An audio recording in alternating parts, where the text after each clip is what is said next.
All right. Well, good morning or good afternoon to everybody. Thanks for taking a few minutes to chat with us today. This is Bob Marsh, founder and CEO of Level 11, and I'm thrilled to be joined by Jason Jordan, who's a partner from Vantage Point Performance. Really excited about this topic. We got fantastic response and registrations, and people are still kind of flying in. So, looking forward to go ahead and getting started. So, I'll quickly. So our topic today is driving results with sales coaching. So Jason will certainly touch on this, but he and I have chatted about this multiple times, that oftentimes companies miss the development and training of your sales management team. Those frontline sales managers is just a vital part of any high-performance sales team. So they are the folks that determine the day-to-day behavior of your very frontline sellers, and getting them on board and managing effectively is really what will drive more revenue than probably anything else that you can be doing and investing in your sales team. So, again, my name is Bob Marsh with Level 11. So I spent my career in sales and sales management. So this is my fourth startup. It's the first as the CEO, but I've been all part of the many different types of companies. It's their very early, scrappy entrepreneurial stage where you sell and then you come back and you actually have to do all the development, to being part of an organization with just 10, 12 people and growing it to 400 or 500, my last company, and then starting Level 11 here and scaling it up. So seeing the many different phases of growth, I've also been excited that over the last several years, I've probably spoken with 1,000+ different sales leaders and have learned a lot about the way they think and what they're trying to get out of their teams today, and that kind of drives a lot of the content that we hit on, and most importantly, the product that we develop. So. For those of you who don't know, so we are what we call a modern sales management system. So we are software that enables a lot of the things we're going to be talking about today. So it's all about how do you identify the critical behaviors and activities and action that you want your sales reps taking day to day that align to help you hit your corporate objectives, and then also enabling and developing world-class sales managers. So you see some of the companies we're able to work with, many of whom are on the line here today, like Rogers, Verizon, Jackson, Comcast, and HP Enterprise. These are highly innovative companies that are using this approach to help them maximize growth and, most importantly, maximize revenue. So I will hand it over to Jason. Jason, thanks for joining, and why don't you walk through your own personal background, a little bit of a snapshot on Vantage Point, and then we'll jump into our content. Great, thanks, Bob. I'm thrilled to be here. I love this topic. I mean, the topic of coaching is one of those unique topics in sales and sales management where the interest in it intersections with the importance of it. There's a lot of things in the sales force we pay a lot of attention to that aren't that critical, and this topic really is one that rings the bell and you get it done great. So this should be fun. So as you mentioned, I'm a partner at Vantage Point. We are a training company focused on sales managers. I'll tell you a little more about that. But my experience has been started out in sales and then into management consulting, and then back into sales, and then into management consulting, and then in the past 8 years, really been focused on learning and development, but for the sales management team. And along with that comes a lot of research and writing. I wrote a book called Cracking the Sales Management Code with one of my partners here, Michelle Vazana, which has been pretty influential, at least in the way that we view the world. And so to tell you a little bit about Vantage Point, as I mentioned, we're a sales training company, but we focus exclusively on sales management, which kind of sets us apart. And our clients come to us because they have had a lot of experience with sales training, and even in some degrees with sales leadership, leadership or generic coaching training, and they're really looking to educate their sales management team on how to do the things they do. And that brings us to the second part of the slide, which is our focus on execution. And so as you might imagine, focusing on sales management, we talk about a lot of sales management issues. So pipeline management, forecasting, coaching, using CRM data to better manage the sales force and to assess performance and where you need to focus your attention. And these are just a few of our training programs here. The foundational one there is the Sales Management Code, which is clearly based on our book, Cracking the Sales Management Code. But focus on the pipeline, focusing on forecasting are also things that we have found to be very powerful. So if you think about sales managers, you think about developing them, and you think about developing them to really do the day-to-day activities that move the sales needle. That's the space that we play. That's great. Thank you, Jason. Yeah, so it's you're the one who kind of helped jump out to me that a lot of companies spend a fair amount of money, whether it's on technology or training, that, you know, for the sellers. But really, if you develop those frontline managers, you know, that's how you really move the needle. So it's great and makes sense why you guys are doing so well. So I'll quickly walk through the agenda for today, so everyone kind of knows. So I'm going to cover a few kind of research point findings on sales coaching overall, and we've got a number of different kind of research points along the way. We'll kind of open up with that.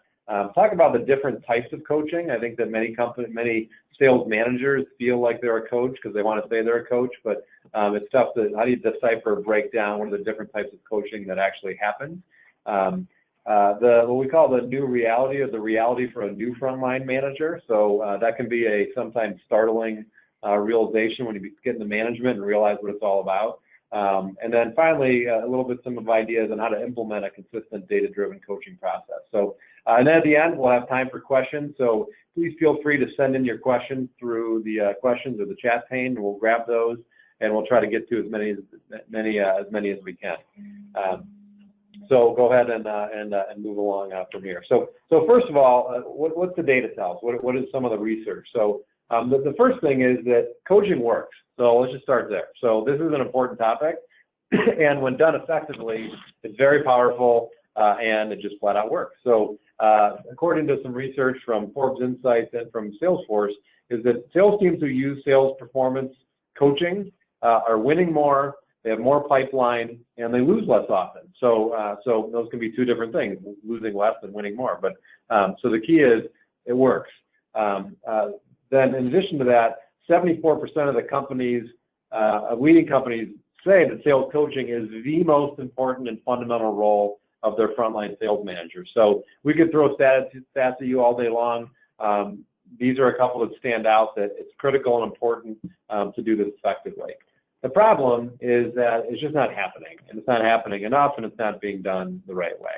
So, and in fact, that less than 20% of a sales manager's time is actually spent on proactive coaching. And I say proactive because a lot of time is spent on just reactive, meaning what's closing, what's going on today, and it's just kind of in the moment. It doesn't have a format and a structure and a cadence or a schedule to how it happens and how to actually do it.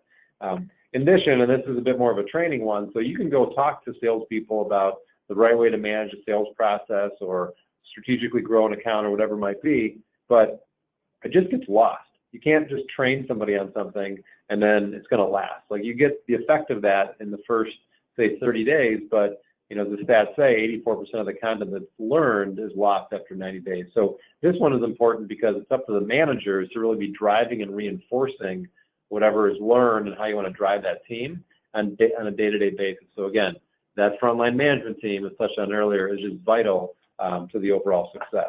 So Jason, you had shared with us some stats a little bit more on these conflicting perceptions. So can you talk to this one?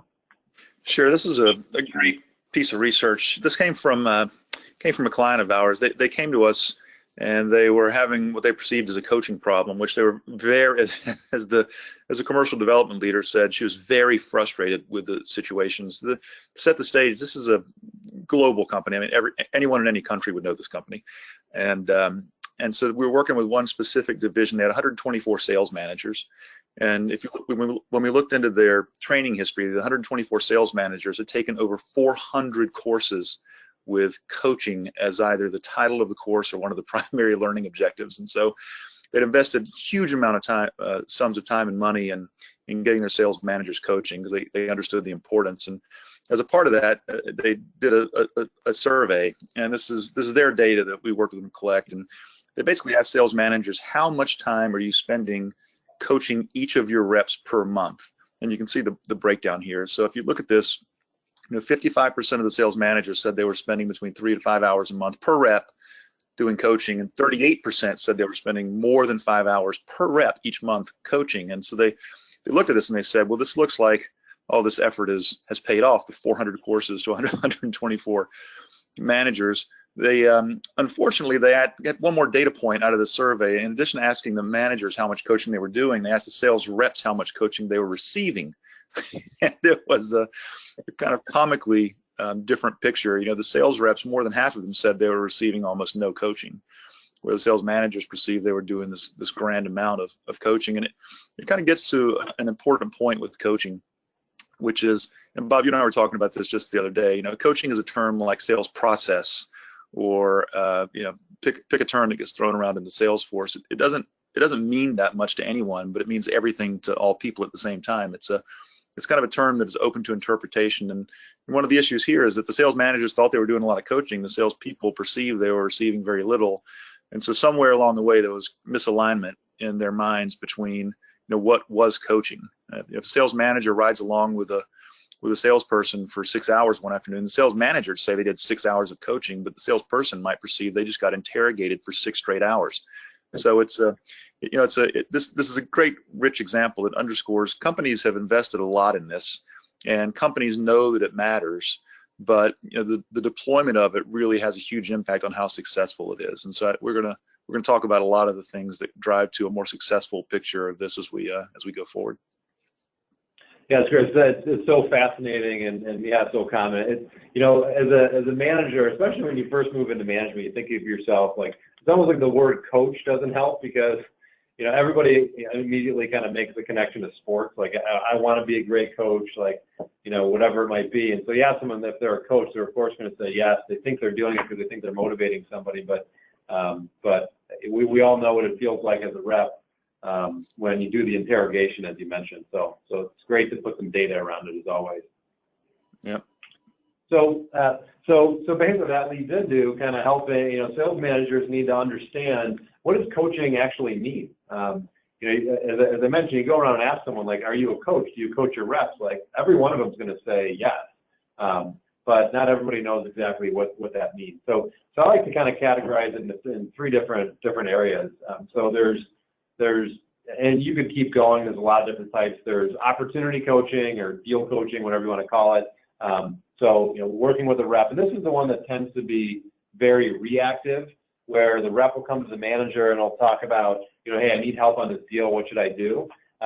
Or, you know, that sort of thing. But also, it's not always done very well. The manager is simply applying, like, hey, how would I handle this deal if I was in that situation? There's no good way to think about how do you learn from this experience. But again, that's specific to an opportunity. Then there's meeting coaching. So let's just say you just had a call, or you just had an in-person meeting, whatever it might be. So I think coaching can be in advance, working with a rep to come up, what's your plan for this meeting? What are you trying to accomplish? What are your objectives? All the way down to things like, where do you want people to sit? Like, that's all good coaching to help develop a sales rep. But then in addition is the afterwards, to talk about the meeting and actually carve out time to stop and say, let's talk about how this meeting went. Like, what do you think, asking the rep, what do you think went well? What do you think could have done better? Here's some specific feedback I can give you, whether it might be the way that you were sitting, or your voice inflection, or how you were looking at people, how you ran the room, how you organized the time, how you watched the clock, your confidence when certain questions or objections came up. So there's that part of it. So again, the manager, like, really spending time on how do I effectively coach and develop someone, again, around a call or a meeting. And then there's what I just generically call rep coaching, which is more the stepping back and saying, okay, let's look at your overall performance year to date, this month, this quarter, whatever it might be, and are you really spending your time on the activities and behaviors that are going to help you be successful overall? So those are the 3 general classifications. And Jason, I'll hand it over to you, because I know you have some thoughts on this as well that you guys use, and then we'll kind of lead into some of the different types of sales metrics topics. But what are your thoughts on these different types of sales coaching?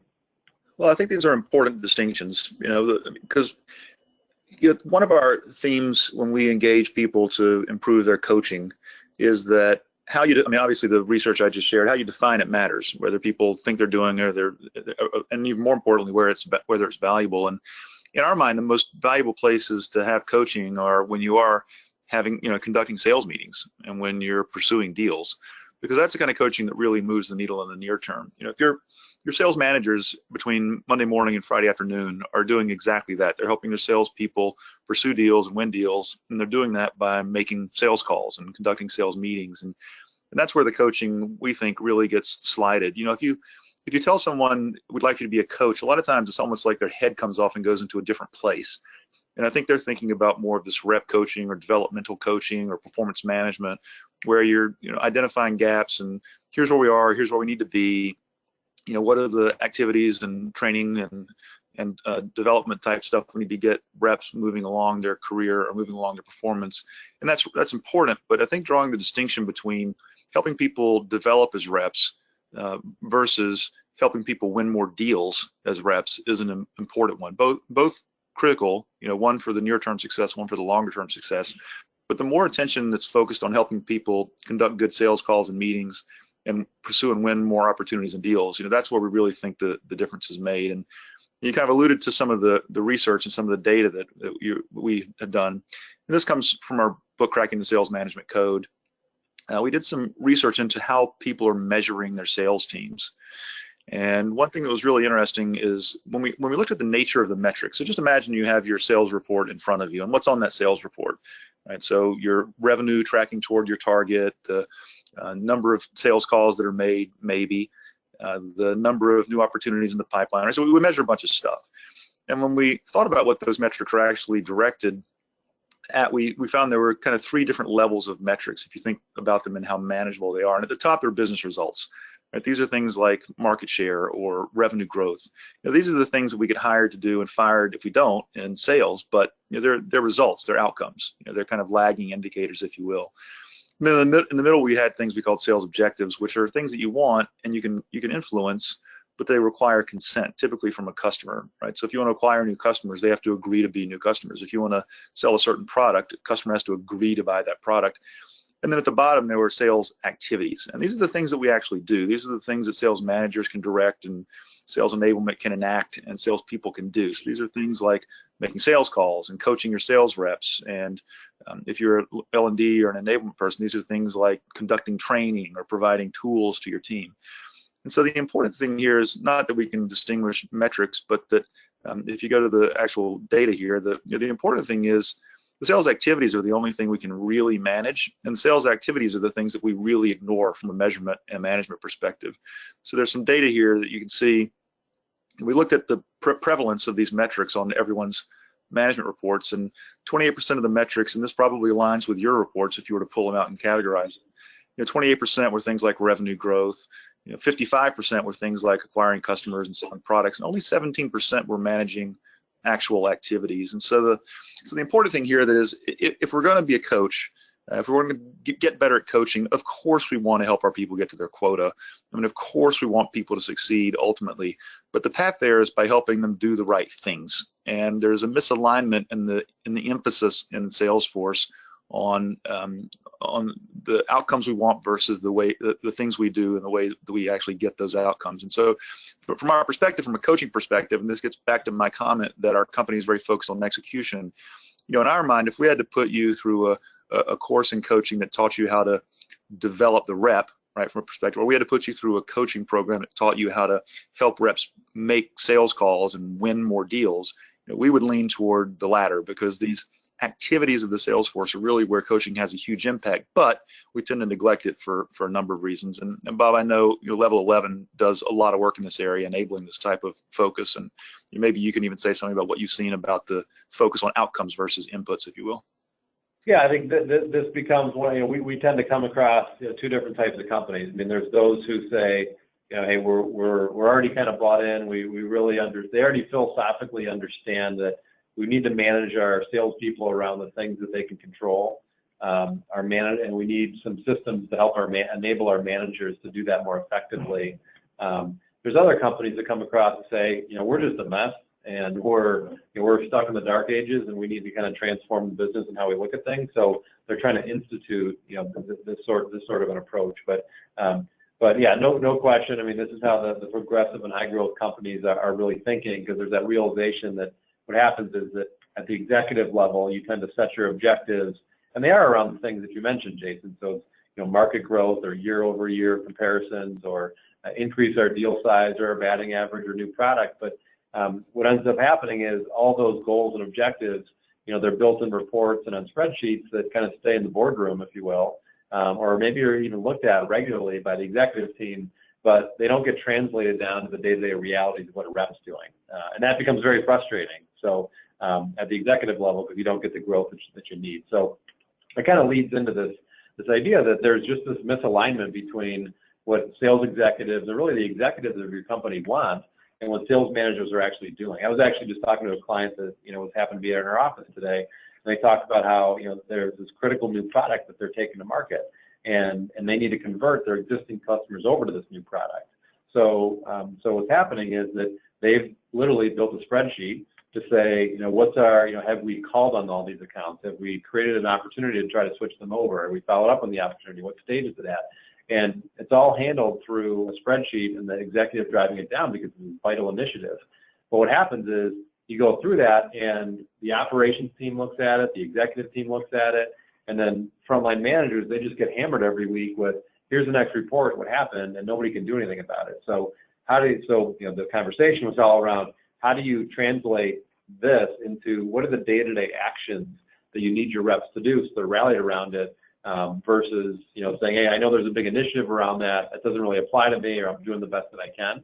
You actually got to turn it into day-to-day action and behavior change. So I think one of the reasons this happened, and so this is an example of kind of a point just made, is that a lot of companies are their quota attainment is going down in general. I mean, the world of selling is changing. So the way people buy is different. The way sellers think and operate is different. There's so much technology out there that enables a lot of data to look at this. But in this research report from CSO Insights, it shared how the missing ingredient, as they say, is the sales manager's ability to coach the behaviors that will lead to the results that you're looking for.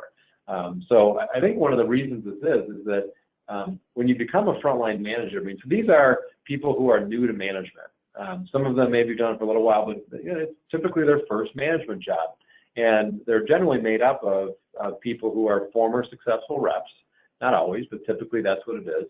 It's their first time leading a team. Odds are they were one of the more successful salespeople, and they intuitively did the day-to-day behaviors and activities that will lead to sales.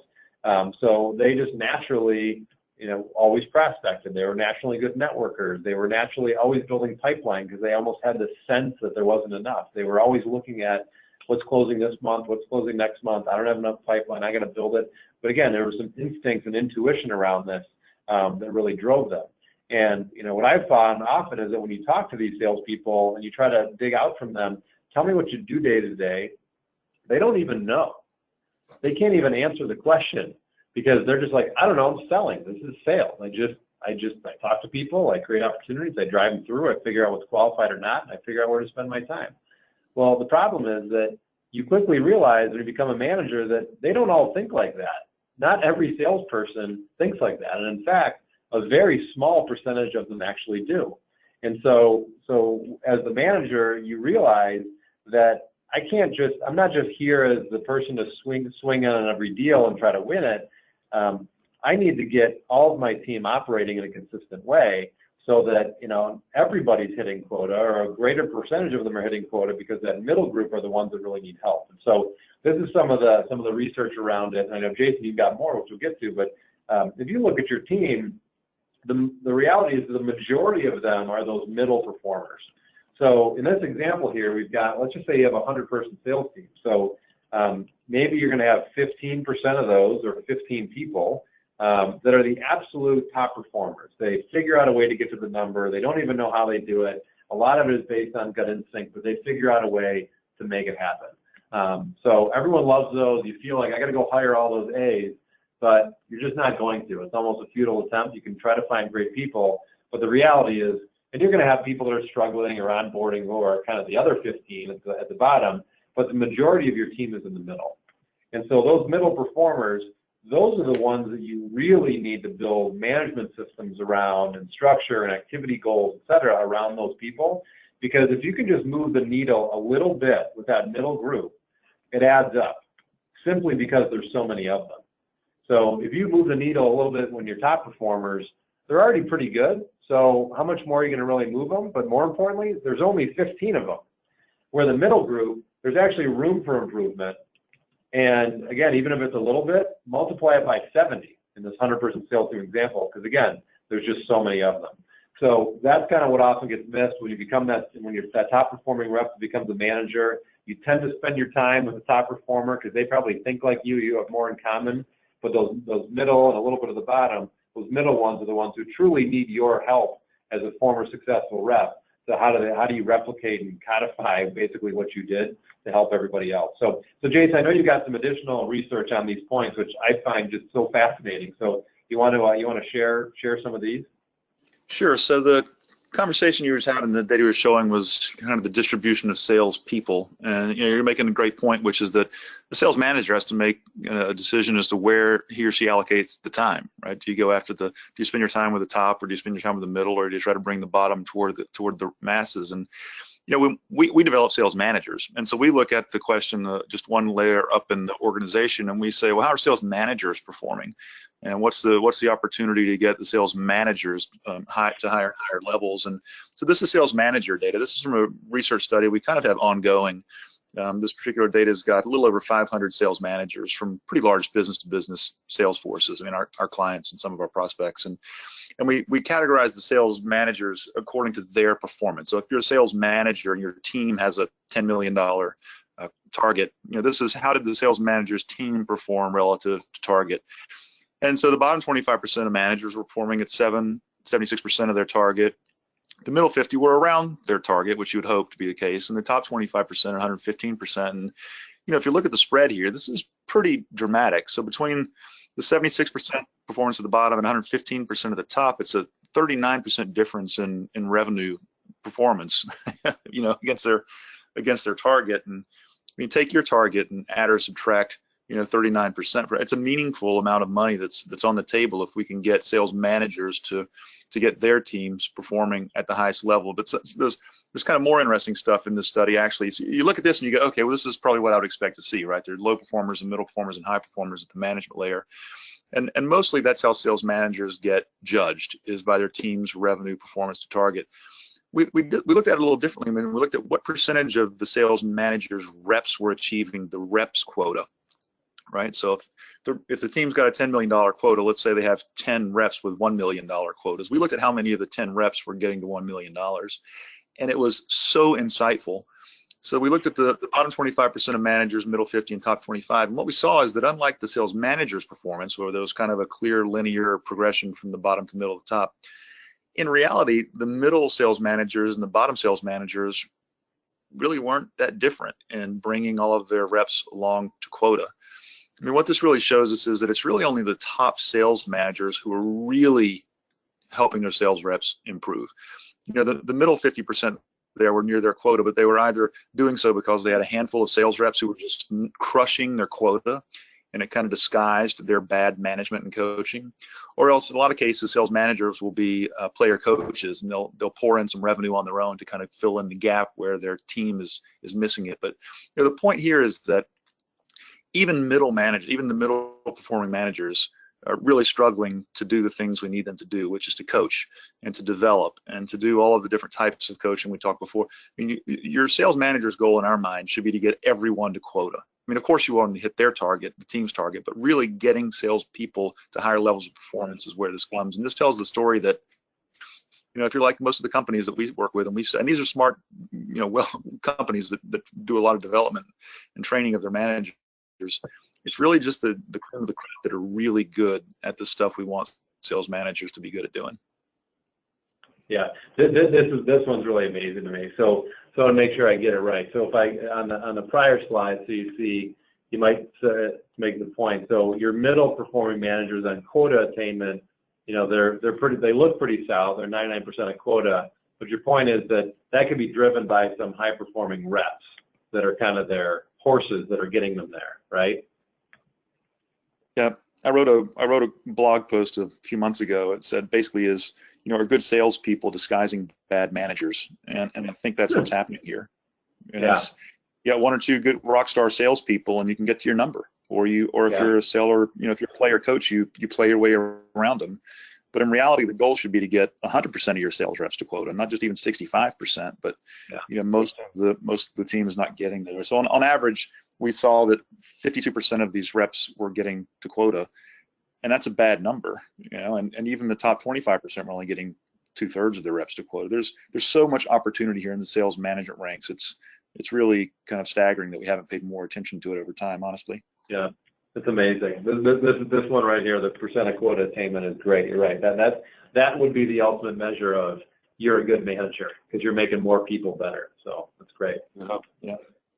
So then that kind of leaves the question of like how do you do some of this? So the way that we kind of look at it, and Jason, I'd like to share your kind of perspective. So I know a little bit on how Vantage Point does that. So we look at this as there's 4 different steps.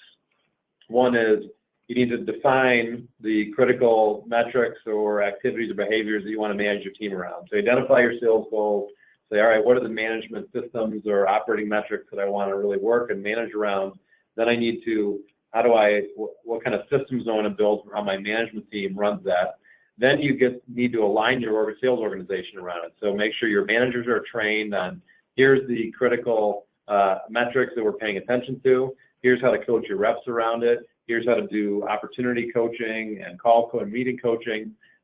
Then it comes into, all right, now it's time to get to work, and where you need to constantly be calibrating. So this is where, again, a good manager is constantly course correcting, and they're watching their information, they're watching their reps, and they're monitoring it, and they're course correcting it as it actually is occurring. At that point, then you're ready to grow. So I think far too many companies try to go by like the new piece of sales technology to make more calls or figure out how to get more people on the phone or whatever it might be, or just say we're just going to hire more salespeople to help us hit our number. But really, what we believe is that you can't grow from a weak foundation. So you've got to set that foundation of defining what you expect, align the team around it, calibrate and course correct along the way, which means you're going to probably get more reps hitting quota as a percentage of all reps. At that point, you can accelerate because when you add people or add technology, it's only going to lift the basic fundamentals that are being done right in the first place. Yeah, I couldn't agree more. And so many. I mean, I could take this slide and talk for an hour. We're talking about coaching here, but I think we could take this slide and apply it to pipeline management, to forecasting, to so many other things that we struggle with, and from a leadership perspective in sales and sales management. It's this lack of definition is crushing, and we've done a lot of research in all the areas I mentioned, and in coaching, as we showed before, with the different perceptions between managers and sales reps and what coaching, I mean, that's a definitional problem. Sales managers perceive they're coaching because there's not a clear definition of coaching, and sales people don't realize they're being coached because there's not a clear definition of coaching. But when we looked at pipeline management, the #1 driver of productive sales pipelines was having a well-defined sales process, because most companies go into it with an ill-defined sales process. What's a qualified lead? Most companies couldn't tell you. What's an unqualified lead? Almost no companies could tell you. And in forecasting, one of the key drivers of forecast accuracy is having clearly defined terms and definitions of what a forecast is. It's just time after time, every time we examine the impact of better performance in the sales force, this issue of having little definition around the things that you expect it's so critical. And it is back to the assumptions that you made earlier, that we take our best salespeople, and they're good forecasters and good pipeline managers, and they're good at selling, and we make them coaches, and we just assume they're going to carry the definition with them and push it downward. And if I had to put my money on one step here, the definition is clearly the point where sales forces fall down more than any other part of the organization, operations or finance or even marketing. It's just really critical to think about what you want people to do. And then once the definition's there, I mean, Bob, you can provide your commentary. I mean, the aligning and the calibrating and the accelerating is actually pretty obvious once the definitions are clear and expectations are set. I mean, would you agree? I 100% agree, and that's the whole idea behind this kind of approach here. Is that I think too many companies they just jump right to step 4 and hire a bunch more people, or try to buy the next piece of sales technology. This kind of stuff that we tend to hear, and it's like you're just the foundation is not even there yet. And it's only going to expose more problems. So absolutely. So you've got to, as you like to call it, you got to set the code, or you got to set the structure, or the way that it's going to work, and then that's how you really move the needle. Yeah, it's funny. You say most companies will start at 4, and when that's not working, they'll go back to 3, and they'll try to monitor and course correct. But the issue is, without clear definition of what the activities are and what the expectations are, it's hard to monitor and course correct in a vacuum. You could almost take this chart and turn it counterclockwise, and you'd have the results at the top, and kind of the objectives in the middle and all the activities at the beginning. And that's the problem, is we're trying to manage the growth, we're trying to course correct without really understanding what it is we're trying to move here, which are the definitions and the alignment of the activity.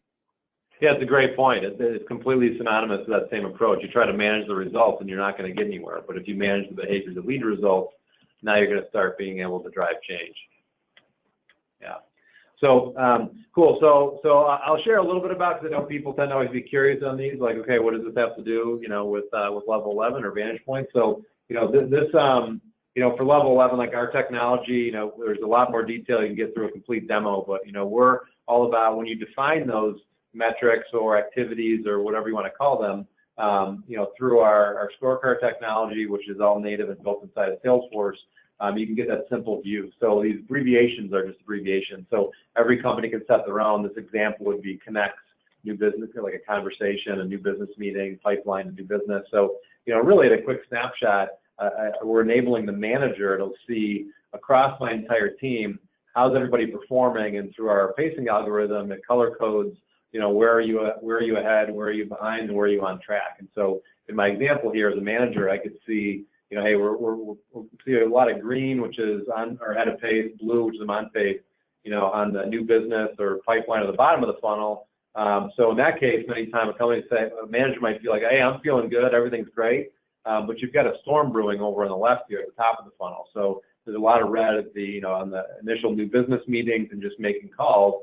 It's going to come back and bite you next month or next quarter. So, every rep sees their own view of this, so they are very clear on what's expected and what they need to do. But in the spirit of this conversation, this is what the manager sees. And so then there's our sales coach product, which bolts on top of that to then reinforce the desired behaviors. And so again, these are just the abbreviations on the left, but it helps drive the rhythm around good sales management coaching. So this is just a small little screenshot of one portion of it, is that when a manager is running a weekly one-on-one or whatever it might be, is that you're armed with the data to have an objective part of your conversation as well, and see the trend over the course of time. So a lot of frontline managers are afraid of, well, as soon as I bring up some data, it's not just around quota attainment, I feel like I'm a micromanager. When you're an experienced manager, you realize those things are important. But what we like to do is say, let the data speak for you. Let the data tell the story. And then you can build your workflows around here, so the rep has to look at this data, the rep has to comment on it first, and then the manager can kind of support it. So that's just a very small glimpse into some of the elements that our sales management system has. There's all the workflows and everything underneath it, which is where the real strength is. But it gives you a little bit of a sense of some of the stuff we're talking about, how we bring it to life day to day. So really to recap, what I saw, Jason, but if there's tell us if there's anything else that kind of you saw here, is that you've got to the research shows that sales coaching absolutely makes a difference, but there's just not enough people doing it. 3 different types of coaching: opportunities or deals, meetings, and then just managing the rep. Only the very best managers are helping drive. There's a big percentage that are driving reps to hit their quota consistently. And driving the right kind of management process is really what's going to help move the needle for you. So, how about you, Jason? Any other kind of parting thoughts before we move to questions on what we talked about, or how and give people a glimpse of how Vantage Point helps people do some of this? Well, I think the recap is great. I think that the one thing I would say is that we come into this webinar as you and I delivering it and other people signing up for it and listening to it, is kind of making the assumption that sales managers, sales coaching is important. And I think it's actually underappreciated, the importance of sales managers in this picture of sales performance. The people make a lot of obvious assumptions when they go in to try to improve sales. And so if I'm a sales leader and I see that my sales aren't good, I'm probably pointing the finger at my sales people for not executing or not using the tools and doing the right thing. And the most logical place to put your first improvement effort is at the sales people. And that's why 90%, and I'm not making that number up, 90% of the training and development dollars go toward frontline salespeople. But I think we need to really give consideration to whether the first 90 cents on every dollar shouldn't be toward training sales managers. Because, you know, we've had outrageously positive results training sales managers and never training a single salesperson, and yet seeing salesperson performance dramatically increase. And so I think we've kind of made the assumption in the webinar that the sales managers are important, but I don't think it's fully appreciated the importance of sales managers. I mean, if you're trying to implement CRM or deploy a new sales process or upgrade your sales pipelines or increase your forecasting, the most obvious place to go is straight to your salespeople. But you know, the sales managers, in our experience, are really the change agents in the sales force. And so I think the recap here of coaching and how you drive it through a sales force is absolutely spot on through definition and setting expectations and aligning the organization and then measuring and improving. But I think the thing we really need to take away and maybe try to influence others in the organization is it's really about sales managers if you want to bring this stuff to life inside your company. Yeah, absolutely right. So great. Well, thanks, Jason. So let's actually jump over to questions. There's actually there's a fair amount of them in here. So the first one is and Jason, why don't you take a stab at this one? So what change management methodology do you follow to onboard managers to be good coaches and reinforce the behaviors that are coached? Well, it's a great question. I don't know that there's a single methodology that I would advocate. I think the way that I think about it is that, you know, if there's an onboarding program in an organization in the sales force, there's an onboarding program that's pointed at onboarding new salespeople. And when salespeople come into an organization, we spend a lot of time trying to train them on the products and training on the sales process and training on the technology. You know, I challenge you to think about having an onboarding program for new sales managers. And it's kind of an odd thing to even think about, that you would have an onboarding process for people who've already been working inside your company for 5 or 10 years when they get promoted. But I think that's the way we do need to think about it, is what are the skills that sales managers need that they don't get as salespeople? And often there are things, you know, just coaching is an obvious one. You know, building and managing a pipeline from a different perspective, or managing the politics. I mean, there's so much stuff. I think the best way to think about this is just, how do we build an onboarding program for our new managers, even though they've been inside the organization for a decade? Yeah, cool. All right, let's see. Next question. Are there, okay, oh, here we go. So, are there activities in CRM that a manager should be doing that are trackable? So I'll start with this one. So I think that there can be. So I've heard, so people tend to use their CRM as a way to track the sales and opportunity, account data, opportunity data, lead data, activity data, that sort of thing about the reps. So managers tend to look at the reports in that, you hope. It tends to be a little bit limited, but what can happen, and this is, I've seen some companies build custom versions of Salesforce where they can track coaching conversations, or here's feedback on this opportunity, but you tend to not see that all that often, or it tends to be kind of hamstrung together, if you will. So really, what this is actually something that Level 11 actually ends up bringing to the table, because we're providing a mechanism for the managers to put their coaching data and coaching notes into Salesforce, and the key is to make sure that the commentary and metrics that are looked at are aligned to those operational objectives. So what that enables you to do is to start recording and being able to report on which managers are coaching, which ones aren't, which sales reps are being coached, which ones aren't, what's the onboarding process look like, are they being coached around that? So that actually then enables you, this is the whole idea behind our sales management system, is it enables you to track and measure that managers are doing the right behaviors day to day. So that's how we tend to look at it. But Jason, as you work with customers, on your methodology, a lot of them have Salesforce or some CRM.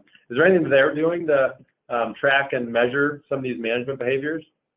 Well, I think what your company's doing, Level 11, is probably as good as there is. It's kind of funny as you were answering the question. I wrote a blog post earlier in the year. At this point, maybe it was last year, and the blog post basically made the point that CRM is not good at measuring sales managers. And it's been designed to measure salespeople. And so I naively submitted it to one of the CRM vendors and asked them if they wanted to publish it, and they said no. Why don't we publish something that says CRM's You not can good? publish that one in our blog. That's we got to dig that up and redistribute it. But but I think the point is this, CRM has been built to manage salespeople, and but measuring the important things is just as easy as identifying what are the important things. So you just have to look in your sales team and look at your sales managers and identify what are the important things that sales managers need to do to drive success. And maybe it's going on joint sales calls. Maybe it's having more regular pipeline review sessions. Maybe it's having coaching sessions. Whatever it is, those are the things you need to measure. And I do think that you measure sales managers' performance by the percentage of reps that are making quota, not whether the team is making their goal. But really the important stuff is exactly as you said, identifying is the coaching taking place. And whatever's the important stuff is what you should be measuring at the management level and at the sales rep level. It's just that, we don't manage a lot of activity because it's hard. Yeah. Okay. All right. So last question, and then we'll wrap up here. So let's see. What are the top 3 reports that every manager should look at every day? So this is very much unique to every company, I would say. But I'll generically kind of rattle off a few. So one is, of course, you've got to look at sales performance and look at a rep by rep level. Where do we stand? Every day, I don't know, but like you've got that. A second one is, what's pipeline is it building and what's the state of it, so that I get a sense of, am I on track to hit my number this month or this quarter? And then the other one is just that activity, that behavioral side of it, which we touched on earlier. So you've got to be paying attention to that. You've got to see, are people putting in the effort and the behaviors that are going to lead to pipeline and the pipeline that will lead to results. So some summary of that. Another one I would say that I actually do this every day. It's a little bit kind of crazy that I do, but like every manager, so there's a report that I built first time I became manager in Salesforce, and it just was a summary of, so I expected all my reps to be logging a summary of the meetings they have. So if they have a meeting with a prospect or a customer, that they log it in CRM. So here's who I talked to, and here's a summary of my conversation. It doesn't need to be long, but just a summary. So then I would create a report that says, here's all the sales conversations that happened yesterday. So it just grabs all the report, here's the rep, here's the customer prospect, and here's the summary of the discussion. So every single day I get an email in the morning that would say, here's all the conversations that happened yesterday, and I would read through them. So when you do that on a daily basis, it's very digestible. So in the morning, get up, work out, read the paper, read my meeting summary report. So this, it's digestible, and it gives you a constant pulse on what are people talking about, what objections are they facing, whatever it might be, and also who's talking to people regularly. So I look at this and say, why is this person only having 2 conversations every day? I'm feeling the trend. This person talks to 8 people every day. Wow, that adds up. So it's a little bit of a tactical thing, but it sure gives you the insights that are helpful at that very front line. Jason, how about you? What would you say to the top 3 reports to pay attention to as a manager? It's a brilliant question, and I've thought about, there needs to be a book just on this. Like, what are the metrics that you need? I think the answer comes down to, let me start from just a very basic premise. Reporting is a decision-making tool, right? So we get data, we get reports so that we can make better decisions in our role. And I think that the answer to the question depends on the role. I think that a VP of sales needs to have different reports because they have to make certain decisions, right? Where do they allocate the time? Where do they allocate their resources? Where do they need to really invest versus where can they not? But a frontline sales manager needs different reports because they have to make different decisions, right? They need to decide which of their sales reps are failing and what are the trouble spots in their team. And a salesperson needs to make different decisions. Where do they allocate their time within a territory? What are the opportunities that they really need to try to drive home? And so I think that the real question is, what decisions do I need to make? And then based on that, what data do I need to make those decisions? Because I think it's too easy for people to want more data, not less data. And I think the more data you have, the more distracted you get. It's almost like I go into my email in the morning and I click on one link, it takes me to the internet, and then I'm screwed. Because once I'm on the internet, there's something on the margin that takes me to another link, and then there's another link behind that. And then after an hour, I'm like, what did I just do for an hour? I just tried to answer one small question. And I just waited 45 minutes digging into stuff. And now I find myself on, Entertainment Weekly. So I think data can be a distraction. I think the question to answer is, from Monday morning to Wednesday afternoon, what decisions do I need to make? That's the data you need. Yeah, great. Cool. Well, I'll tell you, we actually have a lot of questions, so I'm sorry we couldn't get to all of them. we will at least attempt to follow up with folks on, with some comments there. But thank you for your engagement here. Jason, thank you very much for your thoughts and time, and of course all the research. It's fascinating stuff. Some of it it's the first time I've seen. So thank you for providing that. Oh yeah, it's a pleasure, Bob. Anytime. So thanks everybody. Again, great attendance, great engagement. I appreciate it. So this webinar is being recorded, and it will be emailed out to everybody who registered, I believe by the end of the day tomorrow. So feel free to reach out if you have any other questions. We've got a link to a few different other kind of pieces of content that you can learn from, or to get a more comprehensive demonstration of level 11. So thank you for time and attention, and have a great rest of the week. Thanks again, Jason.